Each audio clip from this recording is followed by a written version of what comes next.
Po që do më duhej universitet për të gatuar pilafi, nuk më kish vajtur mendja. Mua pilafi asnjëherë nuk më shpërqen, ka pak kohë që ja kam marrë dorën, o do më mbete qull, ose do më mbete i pabër dhe do përfundonte më shumë në korë se ta konsumonim.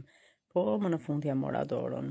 1 me 2 masa, që do thot 1 oriz, 2 me ujë, flas për pilafin që përdor unë, përdor këtë litër me basmatin.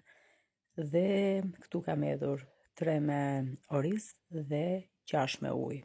Duke qenë se kisha dhe lëngun e mishit, e bëra me kombinim 6 gota gjithsej ujë dhe lëng mishi. Duhet jetë i nxehtë, i valuar uji, mos ja hidhni. Në fillim unë jap edhe një skuqje. Ndërkohë që japim përgjigje edhe kësaj zonjës apo vajzës që ka komentuar dhe më ka pyetur në lidhje me punën që unë zhvilloj. Jo e dashur, nuk duhet i blem produktet. Produktet nuk e nevojë që të kesh stok në shtëpi, ti thjesht merr foto, merr video që janë në grupet e punës, i promovon dhe në momentin që do kesh një klient, fut porosin në sistem dhe me dërgesa me të gjitha merret kompania.